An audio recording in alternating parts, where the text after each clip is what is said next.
Well, as the world marks 1 year since the war in Ukraine began, many of those who fled are adjusting to their new lives. WGN's Patrick Elwood talked with 3 people now living here about all they left behind. In the heart of Chicago's Ukrainian village, the work continues inside the Self-Reliance Association. It's yet another day helping refugees from the war with Russia settle into the city of big shoulders. I have one question. Why? That's Darina Semenets, a case manager now at the nonprofit, and only several months removed from what she says was a wonderful life at home in Ukraine, in Zaporizhia, with her husband. I have a good life before war. I have husband, I have big family.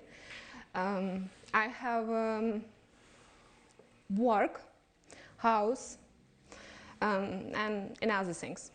But 24 February, my life has changed. Changed her life and oh so many others in ways that still cannot be comprehended. What is this all about, she asks. Sorry. No, perfectly understandable. We're continuing to follow that breaking news. Russia says it has started its invasion of Ukraine. For many of us, the invasion came as a total surprise.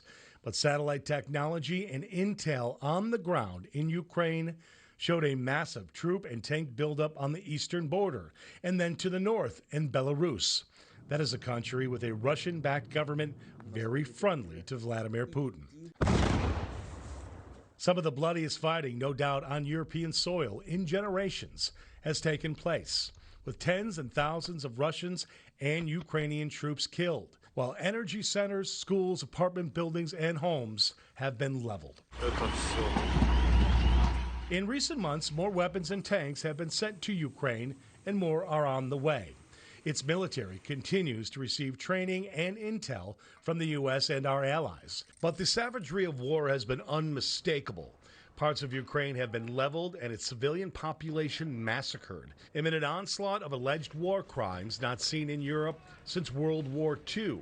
But Ukraine has shown no signs of surrender. My town, I know every day people die. I see people, every streets people. Yes. Sergei Vernyayev fled the battered and bloodied Mariupol and is one of the fortunate males to get out. We see crazy things. Yes, this is crazy. People die every streets. Despite rumors of war with Russia for years, Oksana Vasilenko, who also works at Self-Reliance, never thought this would happen.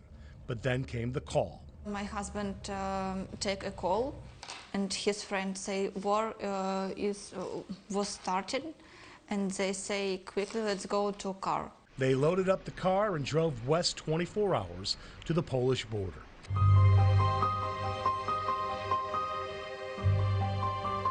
Oksana crossed into Poland with her 3-year-old son and then bid farewell to her husband.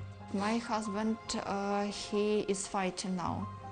He is in army. With his last words to Oksana in person that still haunt her to this day. He says that he think he will never see us again, but he will. They try to talk or FaceTime when communication channels open, briefly at times. When he see us on a video, he and we all time cries. And at the Self-Reliance Association, organization President Walter Tunn and his team carry on with their mission to help settle any refugee who needs help. Housing, medical, visas, schooling, employment, and other things are offered. There's an uptick again now as the war continues. We're seeing, we're able to, at this location, 20 or so people per day.